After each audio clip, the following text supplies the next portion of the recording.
Panorama group, जो सोचता है वो करता है।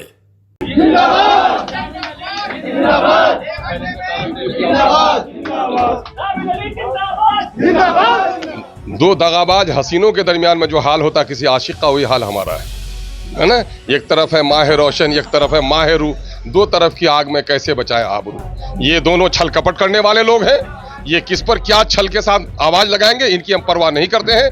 हम शोषितों, दलितों और पीड़ितों की आवाज को लेकर आगे बढ़ रहे हैं। नमस्कार, आप देख रहे हैं न्यूज़ फॉर नेशन। मैं आपके साथ तबजेत सिंह। बिहार में 4 सीटों पर उपचुनाव होना है। ऐसे में बिहार में चौतरफा लड़ाई देखने को मिल रहा है, जहां एक तरफ बात करें तो महागठबंधन, एनडीए और जनस्वराज, अब एआईएमआईएम भी है जो उम्मीदवार अपने उतारे। हमारे साथ बात करने के लिए प्रदेश अध्यक्ष अख्तरुल इमान है।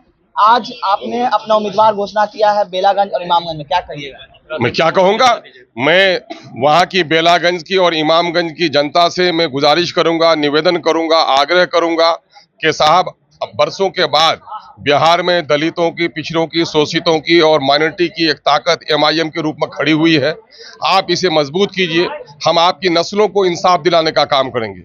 चूंकि अभी जाति आधारित गणना की रिपोर्ट ने सामंतवादों की पूरी राजनीतिक पोल खोल दी है और ऐसे वक्त में दलित, पिछड़ा समाज और अकलियत का समाज ठगा हुआ महसूस कर रहा है और हम उसी क्षतिपूर्ति के लिए मजबूती से खड़े हुए हैं।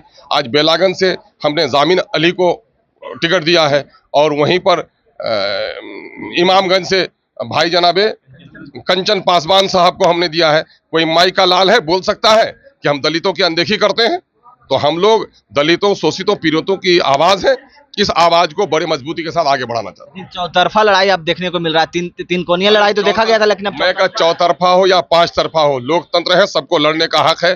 जनता मालिक है, वो जिसके बारे में फैसला करेगी। और हमें आशा ही नहीं, पूर्ण विश्वास है कि इस वक्त उपचुनाव में बिहार की जनता सरकार बनाने के लिए नहीं, बल्कि कमजोरों को शक्ति प्रदान करने के लिए एमआईएम को जरूर वोट देगी। लेकिन जिस तरह से बात करें कि महागठबंधन और एनडीए की बात करेंगे, परिवारवाद की अब चर्चाएं ज्यादा तेज चलने लगी है। जिस तरह से एनडीए भी और महागठबंधन ने भी परिवारवाद को टिकट दिया है, इसको आप कैसे तोड़ पाइएगा? लोकतंत्र और राजतंत्र में यही फर्क है कि राजतंत्र में रानी के कोख से राजा जन्म लेता है, लोकतंत्र में जनता के वोट से।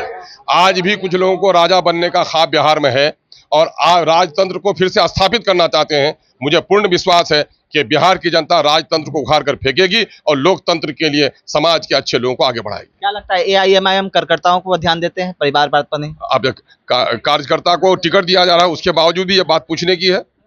न इनका कोई रिश्ता अख्तरुल इमान से है, न कंचन जी का रिश्ता बैरिस्टर असदुद्दीन ओवैसी साहब से है। हम लोग रिश्ते नाते की बुनियाद पर नहीं, सिद्धांतों के नाम पर राजनीति करते हैं।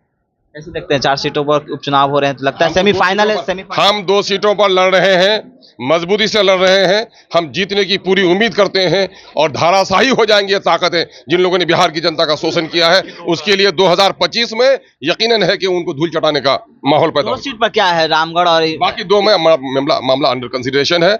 1-2 दिन में उसका मामला आ जाएगा। एक सवाल लेंगे। जिस तरह से कहा जाता है कि अगर आरजेडी का डैमेज होता है तो आपको आरजेडी बीजेपी का भी टीम बजाया जाता है और बीजेपी का डैमेज होता था आरजेडी का, इसको कैसे आप ध्वस्त करिएगा कि आप अख्तरुल इमान है जो अकेला अपना पार्टी का चलाते हैं? दो दगाबाज हसीनों के दरमियान में जो हाल होता किसी आशिक का, वही हाल हमारा है ना। एक तरफ है माह रोशन, एक तरफ है माह रू, दो तरफ की आग में कैसे बचाए आबरू। ये दोनों छल कपट करने वाले लोग हैं। ये किस पर क्या छल के साथ आवाज लगाएंगे, इनकी हम परवाह नहीं करते हैं। हम शोषितों, दलितों और पीड़ितों की आवाज को लेकर आगे बढ़ रहे हैं। जनस्वराज को कैसे देख रहे हैं? जनस्वराज को लड़ाई में देख रहे हैं? नई पार्टी आई है, अभी उनको आगे आगे देखिए होता है क्या। लेकिन अब जनस्वराज की भी टीम आपको बताई जा रही है, अब जनस्वराज को भी आप फायदा पहुंचाइए। जनस्वराज की बी टीम हमको बताई जा रही है। अभी उसका जन्म हुआ है, अभी आंगन में भी नहीं चला है। हम इलेक्शन लड़ रहे हैं 10 साल से। किसी को दिमाग उमाग है क्या? वो बददिमाग सबका बात क्या दौड़ाते हो भाई? अरे पढ़े लिखे पत्रकार हो यार, उन बददिमागों नादानों के बात, उसका बी टीम हमको करने लगा। उसका अभी वजूद नहीं और मेरी पैदाइश होकर के असेंबली में आवाज लगा रहे हैं हम। क्या बात करते हो? चलिए, साफ तब तो सुन रहे थे एआईएमआईएम के जो प्रदेश अध्यक्ष अख्तरुल इमान, उनका क्या कुछ कहना है। तमाम खबरें न्यूज़ पॉइंट के साथ। नमस्कार।